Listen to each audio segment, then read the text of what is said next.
नमन है उस क्षण को जब जीवन एक नई जिम्मेदारी की ओर बढ़ता है। नमन है उस नेतृत्व को जो अधिकार नहीं कर्तव्य समझकर स्वीकार किया जाता है। और नमन है उस निर्णय को जो केवल व्यक्ति के लिए नहीं समाज के हित में लिया जाता है। आज की कथा राम के राज्याभिषेक की तैयारी की है। नमस्कार मित्रों, आप देख रहे हैं पवित्र पथ, जहाँ कथा है रामायण की। यह कथा प्राचीन परंपरा के प्रमाणित ग्रंथ पर आधारित है और शास्त्रीय मर्यादा के साथ प्रस्तुत की गई है। पिछले एपिसोड में हमने देखा राम सीता की अयोध्या वापसी, परिवार का पुनर्मिलन और नए जीवन की शुरुआत। अब अयोध्या में सब कुछ शांत और व्यवस्थित है। इसी समय राजा दशरथ एक महत्वपूर्ण निर्णय लेते हैं। राजा दशरथ अब वृद्धावस्था की ओर बढ़ रहे हैं। वे सोचते हैं राज्य को एक योग्य उत्तराधिकारी की आवश्यकता है। उनके मन में कोई संदेह नहीं है। राम धर्मनिष्ठ हैं, प्रजा के लिए प्रिय हैं और योग्य हैं। इसलिए वे निर्णय लेते हैं राम को अयोध्या का राजा बनाया जाए।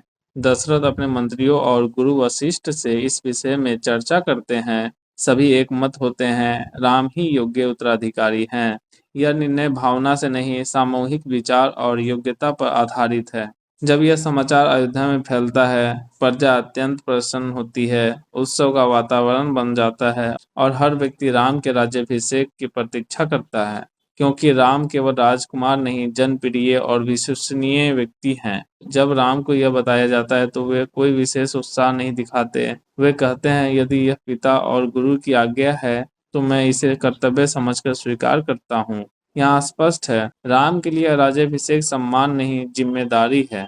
राज्याभिषेक की तैयारी प्रारंभ होती है, नगर सजाया जाता है, यज्ञ की तैयारी होती है और शुभ मुहूर्त निर्धारित किया जाता है। हर स्थान पर आनंद और उत्साह है। यह वातावरण पूरी तरह सकारात्मक है। कथा यहाँ एक सूक्ष्म परिवर्तन का संकेत देती है कि कई के महल में शांति है, लेकिन यह शांति कुछ अलग है। यहीं से आने वाली घटना की भूमिका तैयार होती है। आज की कथा रामायण के अयोध्या कांड के प्रारंभिक स्वरूप पर आधारित है, जहां दशरथ का निर्णय, मंत्रिपरिषद की सहमति, प्रजा की प्रसन्नता और राज्याभिषेक की तैयारी विस्तार से वर्णित है। यह घटना राम के जीवन का सबसे बड़ा परिवर्तन बिंदु है।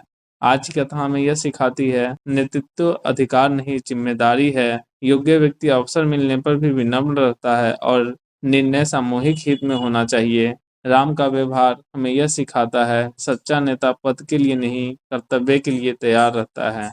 आज की कथा रामायण के संबंधित कांड और सर्ग की परंपरा के अनुसार प्रस्तुत की गई। पवित्र पथ के साथ जुड़े रहिए। जय श्री राम।